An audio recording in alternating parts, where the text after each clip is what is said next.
Madam President, it's Thursday. It's my favorite time of the week. I get to come down on the Senate floor and talk about someone who's made an impact on their community, maybe the state, maybe the country, and occasionally, the world.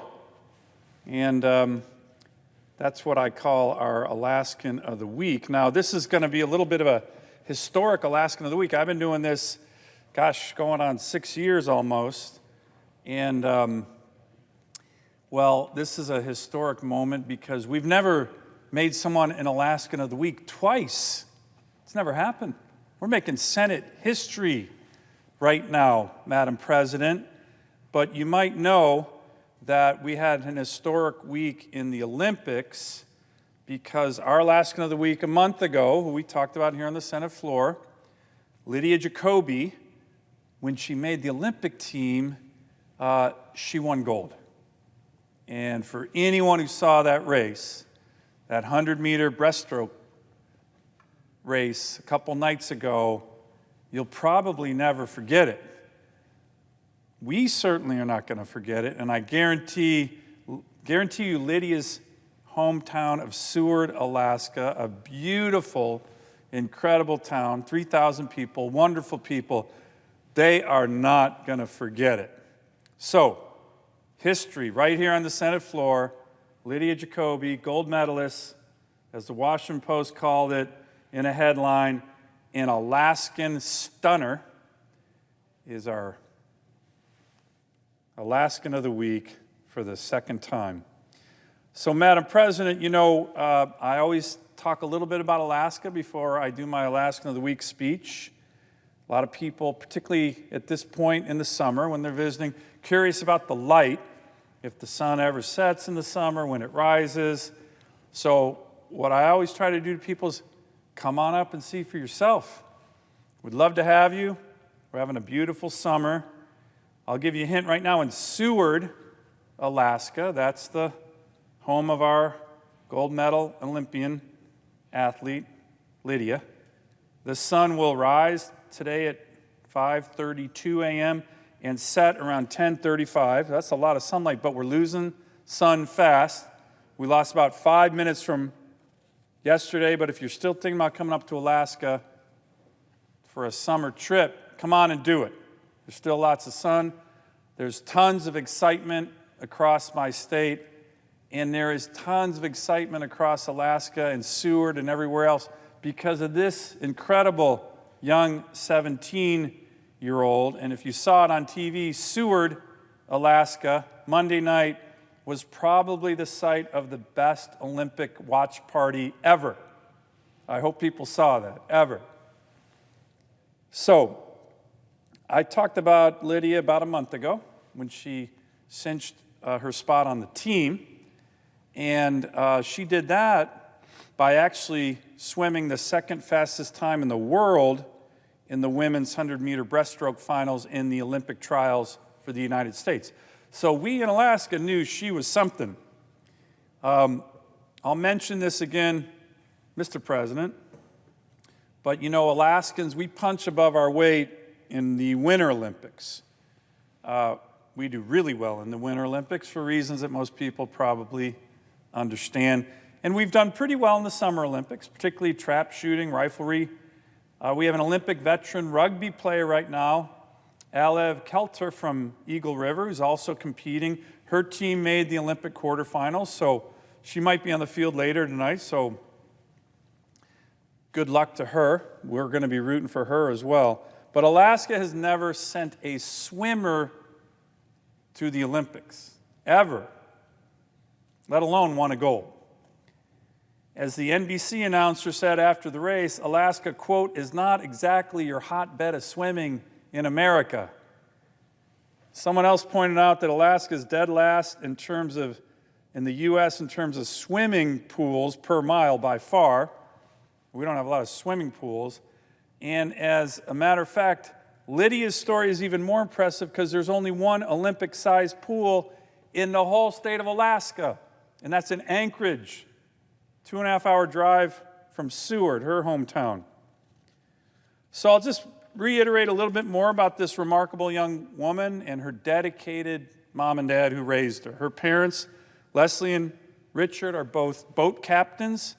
Leslie is the educational coordinator for the Marine Science Explorer program at Kenai Fjords Tours, and Rich is a maritime instructor at the Alaska Vocational Technical Center, AVTech as we call it, and he also is a guide for Arctic and Antarctic trips.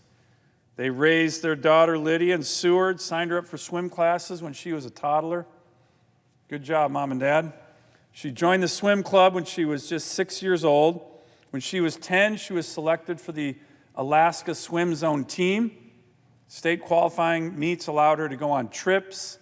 In between all this, she was and continues to be a musician, learning to play the guitar and upright bass. She sings, she plays at folk festivals. Her band is the Snow River String Band. She was also in theater and in track, likes to write, take pictures, to explore tidal basins. This is just a good all-American teenager in Alaska. And of course, she excelled in swimming. Her parents continue to be, in their words, surprised and amazed, and of course, so proud. One of her coaches, Sullivan, described her as, quote, kind, quiet, and yet confident, said that Lydia had an intense fire, one that you might not see immediately in her. But neither her parents nor her coach pushed her too hard. They wanted the drive to come from her, and it certainly did.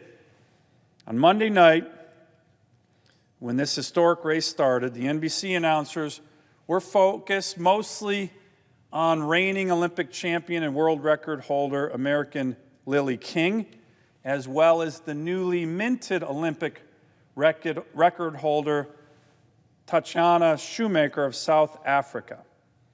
In the announcers' minds, that's where the competition was. But we knew better, especially in Seward, Alaska, where about 400 people gathered for the race. All eyes were on Lydia. They knew all along she could do it. In Tokyo, the NBC announcers started to notice the underdog. And if you haven't watched the race, go to YouTube. It is so exciting. And they saw her starting to pull ahead in the final seconds. You could hear the announcers getting excited. They said, then you've got Jacoby, lane 3, challenging Shoemaker. Lydia Jacoby. Watch Jacoby. The 17-year-old from Alaska is putting on the surge of her career. Watch it. It is so exciting. And of course she did. Now there's a video of everybody watching in Seward, which quickly went viral, of Lydia's friends and classmates and neighbors jumping up and down, stomping the floor, when the announcer yelled, "Alaska has an Olympic gold medalist." Oh my gosh.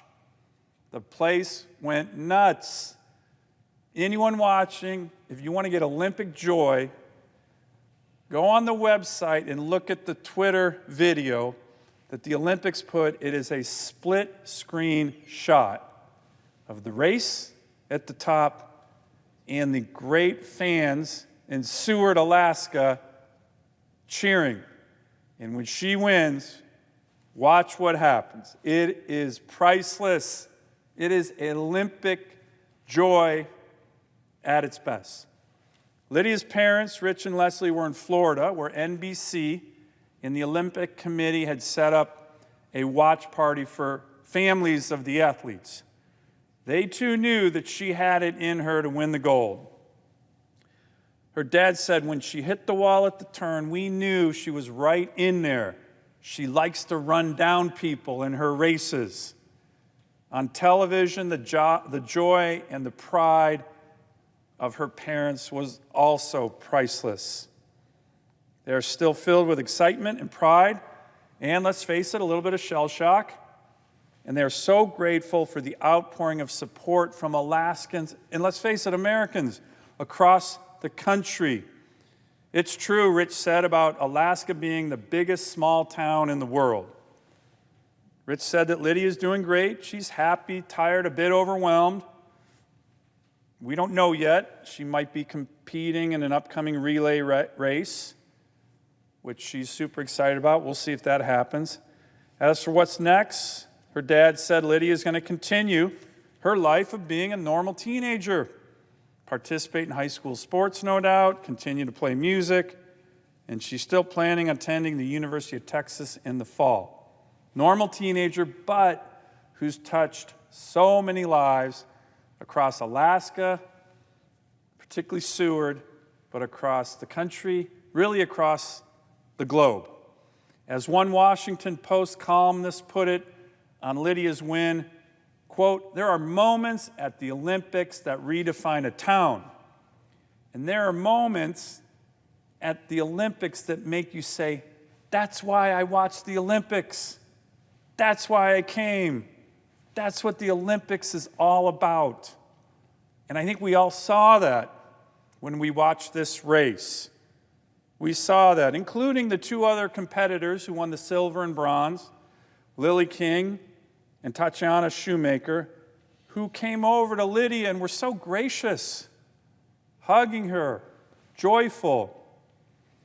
So I want to thank them. I want to thank Lydia's coaches, including Sullivan, who put so much training and dedicated so much of time and effort to her skills, and of course to her mom and dad for their very hard work, early morning practices, raising an exceptional daughter, to the competitors, really everybody, and of course to Lydia.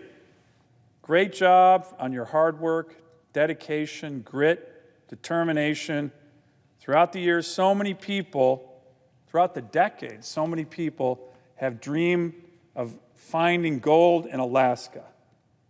And you're an Alaskan who found gold in a way that has inspired and overjoyed not just your community of Seward, not just our state, but literally our country and the world.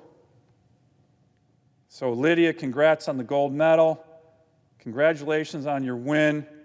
And congratulations, for the first time in Senate history, of being the only person ever to be in our Alaskan of the Week 2 times. Great job. I yield the floor.